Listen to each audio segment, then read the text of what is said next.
when did you realize that you were getting good? To be honest, I don't know. I just know in Chicago, I sucked. And then when I got to Minnesota, I was just pretty good all of a sudden.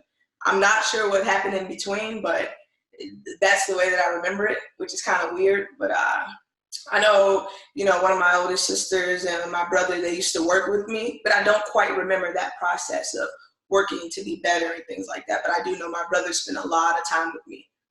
Officially, I think you stand at 5'5". They would list you at 5'7", so you're not the biggest person on the floor.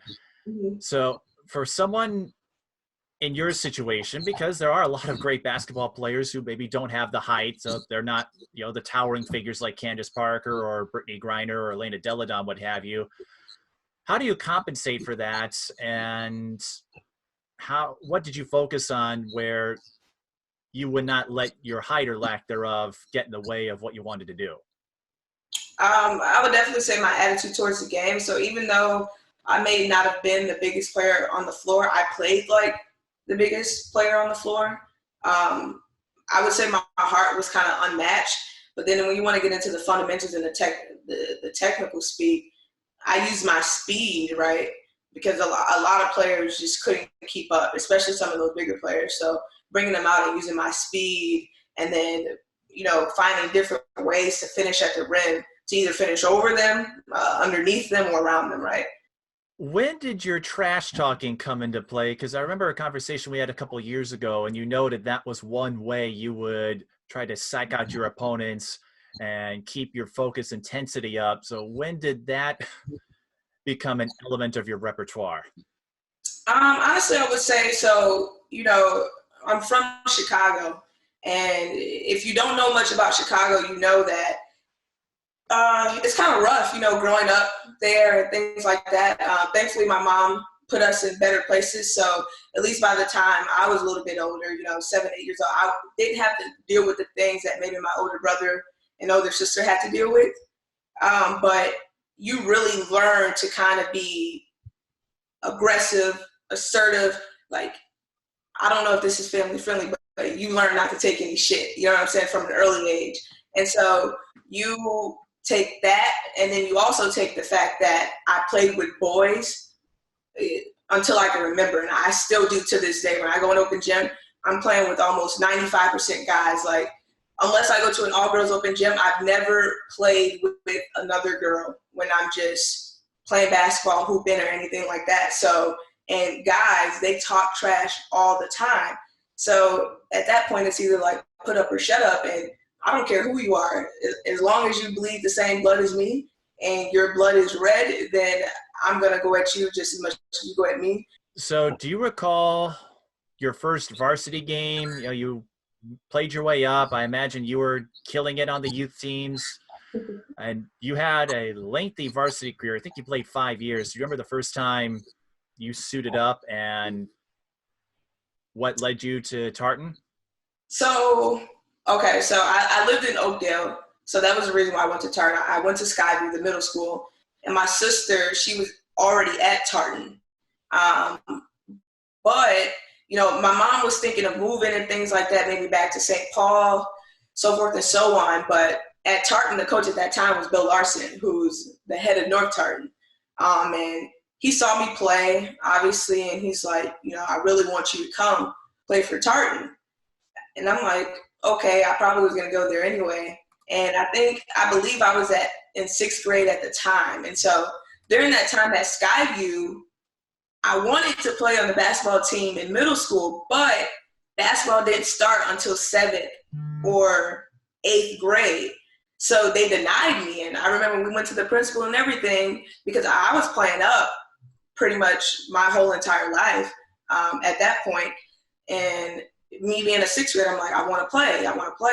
And we escalated all the way up, and eventually they just said no. So I had to stick to my traveling team. I played for Farview. I want to say 5th and 6th grade, which is in North Minneapolis. So I just continued to play with them because we were very competitive, go across state in Minnesota. I don't think we lost any tournaments, to be honest. But that they basically denied me. And so that next year was when got in contact with Larson, and Larson's like, well, I think you're good enough to play. at the high school level. And I was like, yeah, let's do it. And I remember Skyview, they were like, well, you can play now and things like that. And I'm like, well, it's kind of too late. And I'll probably be more challenged if I do play at the high school level at such a young age. And so I think I played JV starting out. I don't remember my first varsity game, but I do remember a lot of the practices. It was kind of cool, because I was playing with my sister at the time. And I will say one memory I had was when, like I said, I was on JV. And then I guess the varsity squad, they were having a bad practice or something like that. So Larson, he's all pissed off and he's like, Tia, come over here. And, he's like, run through this play, run through this drill and things like that. And I remember being like kind of embarrassed and wanting to hold back because he was bringing me over to kind of teach them a lesson, but I didn't want any parts of that because I'm in 7th grade and then you got all these seniors. And if I go too hard, it's kind of like, oh, she thinks she's the shit or something like that, or she's trying to show us up. Whatever. So I remember holding back and I was like really nervous because I'm like, why did you just do this? Like, I get what you're trying to do, but I want no parts of it whatsoever. That is amusing to hear, considering the personality you brought in high school and college, that here's this 7th grader nervous as hell, worried about showing up the seniors. So do you remember how many points you scored in your first game? No, I don't. Honestly, I told my mom I have short-term memory loss. I don't remember a lot. I use pictures to kind of remember things and things like that. I remember bits and pieces of certain things, like when I would hit milestones. Like, for instance, I had my first 45-point game, and, in Minnesota, I don't know what the news channel was called, but, the jingle would be like 45. And so when I hit my first 45-point game, I remember I was walking the hallways. This is when I was in high school, and all the guys on the boys basketball team would be like, 45.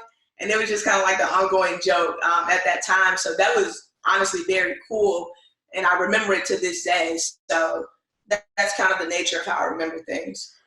What does it take to score at such a high rate consistently? Well, the first thing is you got to have teammates that trust you, right? Trust to put the ball in your hands and things like that, because if they didn't think that you were capable of doing that, you wouldn't touch the ball. So definitely having teammates like that, but it really just comes down to will at the end of the day.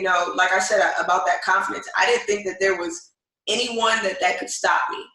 And going into every game, I played against some great players, but I never thought, and you'll never hear me admit that I think this player is better than me. So I go into every game thinking I'm the best player on the floor out of the 10 players that's on the floor. And then the extra 5 that they have on the bench, I'm still the best player regardless of how you slice the dice, right? So it's really just having that type of attitude. Even if someone, you could say statistically or maybe spectators think, oh, I think this is a stronger player, you're not going to hear that come out of Tia Elbert's mouth. And so me having that type of attitude is, I think that's how you get results like that.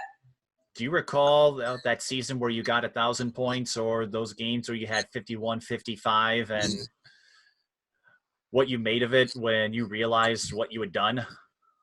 I actually don't remember. You got to think, at one point, junior, senior year, that was the norm for me to go out and put up at least 27, 30 points a game. And when I didn't put up those numbers, it was kind of like that was a bad game for me. So when you're consistently doing stuff like that, I think that's why it's easy for me to not remember, because that was my norm. It may not have been the norm for other people in Minnesota, but that was my norm. So I look at it as any other game. Like, I couldn't even tell you what team we were playing when, I scored those amount of points. I do remember being double team and triple teamed at times, but that's about all I remember from that.